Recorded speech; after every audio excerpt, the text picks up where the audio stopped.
সমস্ত মানুষ মিলে যেই কবরের মাটি সরানো শুরু করেছে, সাথে সাথে কবর থেকে মেশকে আম্বরের মতো সুঘ্রাণ বের হওয়া শুরু হয়ে গেছে। বলেন সুবহানাল্লাহ। এত সুঘ্রাণ বের হচ্ছে, গোটা এলাকা বিমোহিত হয়ে গেছে। সমস্ত মানুষগুলোর আকর্ষণ ধীরে ধীরে বাড়তেছে। কবরের মাটি সরাচ্ছে আর সুগন্ধি বাড়তেছে, মাটি সরাচ্ছে আর সুগন্ধি বাড়তেছে। আস্তে আস্তে সমস্ত মাটিগুলো সরানো হলো, চাটাই সরানো হলো, বাঁশগুলো সরানো হলো। সরানোর পরে দেখা গেল গোটা কবরটাকে আল্লাহ পাক কেমন জানি জান্নাতের ফুলের বাগান বানিয়ে দিয়েছে। আরো জোরে বলেন না সুবহানাল্লাহ। গোটা কবরের চতুর্পাশে শুধু ফুলের বাগান আর ফুলের বাগান, চতুর্পাশে ফুলের বাগান আর সুঘ্রাণ বের হচ্ছে। হুজুর আশ্চর্য হয়ে গেলেন, নিচে নামলেন, কাগজগুলো পেলেন, বুকের পকেটে রাখলেন। তিনি আশ্চর্য হয়ে গেলেন, মূর্খের এলাকা, সমস্ত মানুষ মূর্খ, নামাজ পড়ানোর মতো কোনো যোগ্যতা কোনো ব্যক্তির নাই। এই ব্যক্তিও তো মূর্খ ছিল, তাহলে এই ব্যক্তির কবর কিভাবে জান্নাতের বাগান হয়ে গেল? এর তথ্য অবশ্যই অবশ্যই আমাকে জানতে হবে। বলেন সুবহানাল্লাহ। কুরআন এমন এক গ্রন্থ, যে গ্রন্থের মাধ্যমে মানুষের নাজাতের ব্যবস্থা হয়, মুক্তির ব্যবস্থা হয়। যে গ্রন্থকে মহাব্বত করার কারণে বহু মানুষ আল্লাহ পাক তাদেরকে জান্নাত দিয়েছেন। বলেন সুবহানাল্লাহ। ভারতের উত্তর প্রদেশ মহারাষ্ট্রের এক ঘটনা ঘটেছে এরকম, যে কোরআনকে মহাব্বত করার কারণে ব্যক্তির কবরকে আল্লাহ পাক জান্নাতের টুকরা বানিয়ে দিয়েছেন। মহারাষ্ট্রের একটি এলাকা আছে, যে এলাকাটা হচ্ছে মূর্খের এলাকা।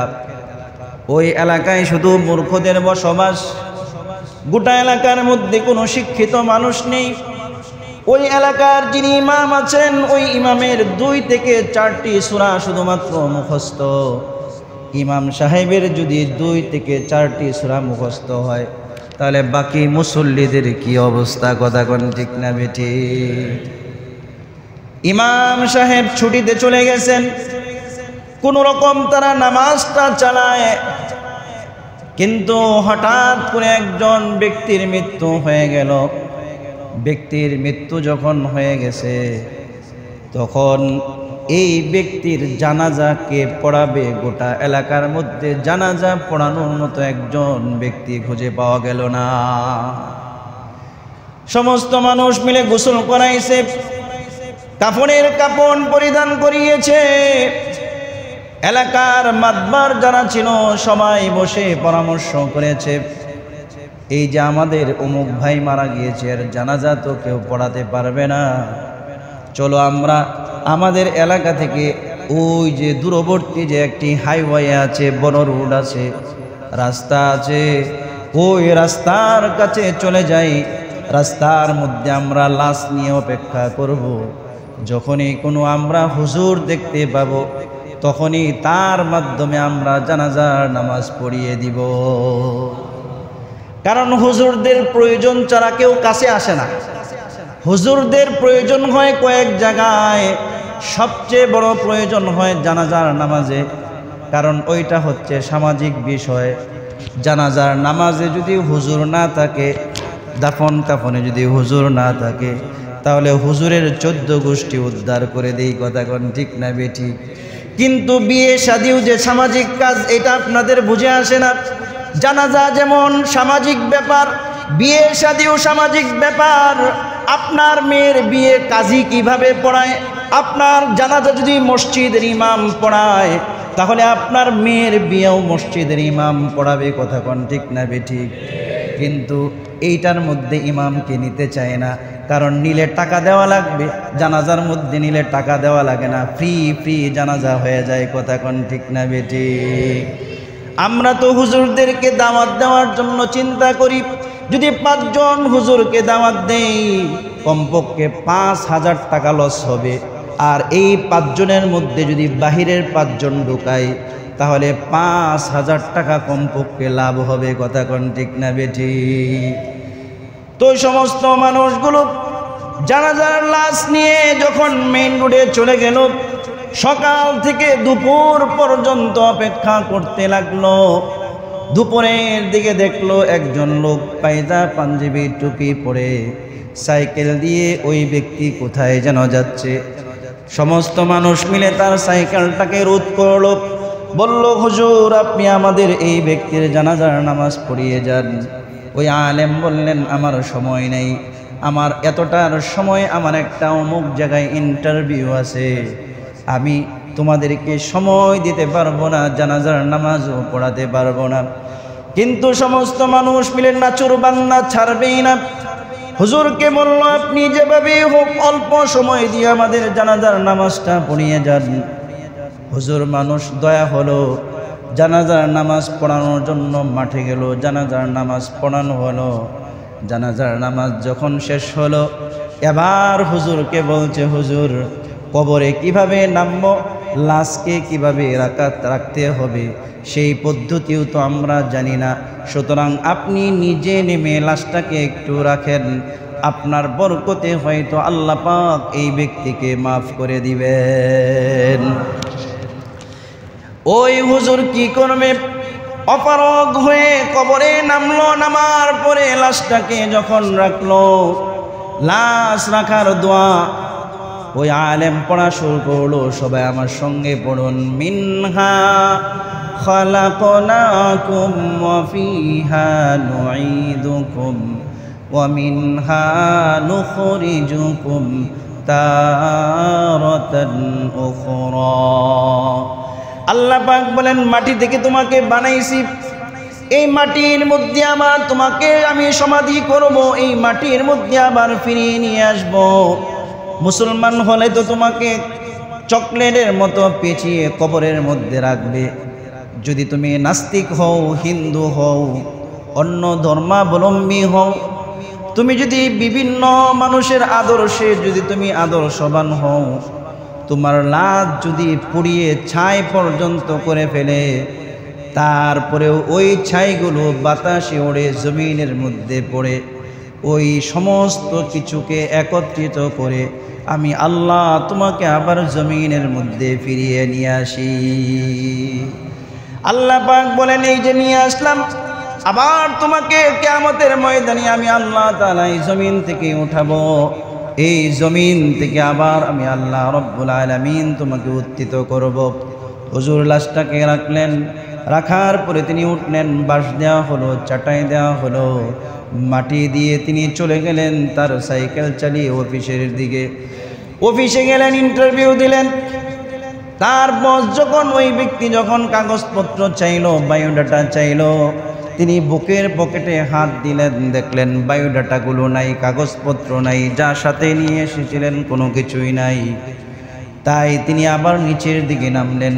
যে রাস্তা দিয়ে এসেছেন এই রাস্তার চতুর্পাশে তিনি খুঁজতে লাগলেন কোথায় তিনি কাগজগুলো পড়েছে। আস্তে আস্তে ওই এলাকায় চলে আসলেন। মানুষ দেখে বললেন, এই তো হুজুর জানাজা পড়িয়েছিলেন, আপনি কি খুঁজছেন? বলছে, আমার চাকরির ইন্টারভিউ যে সমস্ত বায়োডাটা সার্টিফিকেটগুলো আমার ছিল, এইগুলো একটাও আমার পকেটে নাই, কোথায় জানি পড়ে গেছে, আমি খুঁজতেছি। খুঁজতে খুঁজতে আপনাদের পর্যন্ত এসেছি। যেহেতু জানাজা পড়িয়েছি, এখানে কি কেউ কোনো কিছু পেয়েছে কিনা? গোটা এলাকায় খবর হয়ে গেছে, কেউ কোনো কিছু পাই নাই, সব জায়গায় খোঁজা হলো, পাই নাই। পরিশেষে হুজুরের মনে হইল, আমি তো কবরের মধ্যে নেমেছিলাম, যেহেতু বুকের পকেটে এই কাগজগুলো ছিল, হয়তোবা কবরের ভিতরের মধ্যে পড়ে গিয়েছে, কবরের ভিতরে মনে হয় পড়ে গিয়েছে। এই জন্য হুজুর বলল, আমার যত সম্ভব বিশ্বাস, আমার এই প্রয়োজনীয় কাগজপত্রগুলো কবরের ভিতরে আছে, কবরের ভিতরে পড়ে গেছে। সবাই মিলে বলল, হুজুর কোনো সমস্যা নাই, আমরা সবাই মিলে কবরের মাটি সরাচ্ছি, আবার কবরের সমস্ত মাটিগুলো আমরা সরিয়ে দিব, কোনো সমস্যা নাই। আপনি এত বড় উপকার করেছেন, এই উপকারের বিনিময় আমরা আপনাকে কিছু দিব। বলেন সুবহানাল্লাহ।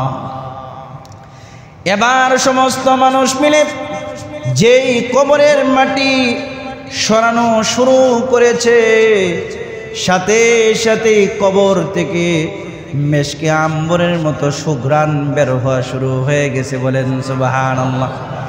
এত সুঘ্রাণ বের হচ্ছে, গোটা এলাকা বিমোহিত হয়ে গেছে। সমস্ত মানুষগুলোর আকর্ষণ ধীরে ধীরে বাড়তেছে। কবরের মাটি সরাচ্ছে আর সুগন্ধি বাড়তেছে, মাটি সরাচ্ছে আর সুগন্ধি বাড়তেছে।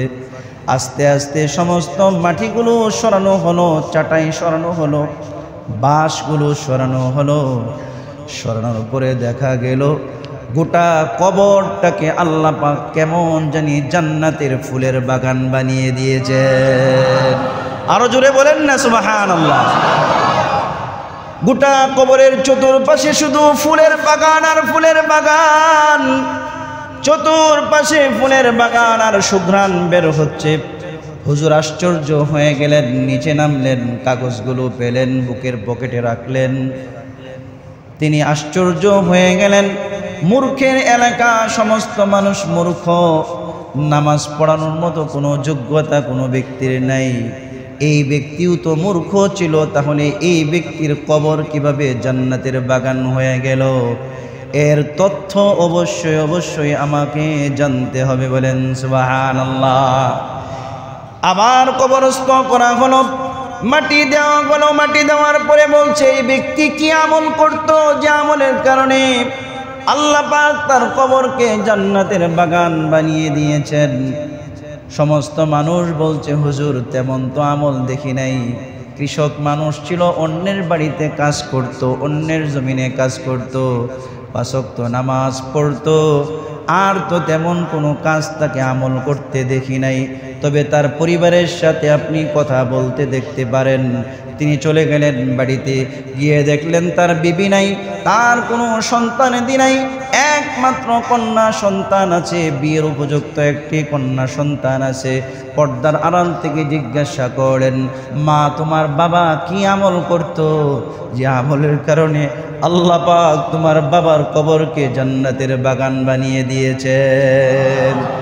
ওই মেয়ে বলছে হুজুর তেমন কোনো আমল তো আমি দেখি নাই। বাবা নামাজ পড়তেন, সারাদিন অন্যের খেতে খামারে কাজ করতেন, কৃষক মানুষ ছিলেন। তবে একটা আমলের কথা আমার মনে পড়ছে, আমার বাবা ফজরের নামাজের পরে আর মাগরিবের নামাজের পরে প্রতিদিন এই কোরআনকে ধরতেন আর বলতেন, এ মেরা মৌলা কা কালাম হ্যাঁ, এ মৌলা কা ফরমান হ্যাঁ, এ ভি সচ কাহা, এ ভি সচ কাহা। সে বলতো এটা হচ্ছে আল্লাহর পক্ষ থেকে আল্লাহর কালাম, এর মধ্যে যা কিছু আল্লাহ পাক বলেছেন সব সত্য বলেছেন, সবের উপরই মানছি। আল্লাহ আমি কোরআন পড়তে জানি না, কি বলছো সেটাও আমি বুঝি না। এইগুলো বলতো আর প্রতিদিন চুমু খাইতো, বুকে লাগাইতো, আর প্রত্যেকটা পৃষ্ঠা উল্টিয়ে উল্টিয়ে তিনি কান্না করত। হুজুর চিৎকার মেরে বললেন, এই ব্যক্তির কবরকে জান্নাতের বাগান আল্লাহ পাক অন্য কোনো আমলের জন্য করে নাই, এই ব্যক্তির কবরকে আল্লাহ পাক জান্নাতের বাগান বানিয়েছেন শুধুমাত্র কোরআনকে মুহাব্বত করার কারণে। জোরে বলেন না সুবহানাল্লাহ। অন্য কোনো আমলের কারণে নয়। এই ব্যক্তি প্রতিদিন যেহেতু কোরআনকে মুহাব্বত করত, কোরআনকে সিনার মধ্যে লাগাইতো, চুমু খাইতো আর বলতো, আল্লাহ বিসমিল্লাহর বা থেকে সূরা নাস পর্যন্ত তুমি যা বলেছ সব সত্য, সব সত্য, এটা তোমার কালাম, 100% তোমার কালাম, এর মধ্যে বিন্দু পরিমাণ কোনো সন্দেহ নাই। এইগুলো বলতো আর চুমু খাইতো।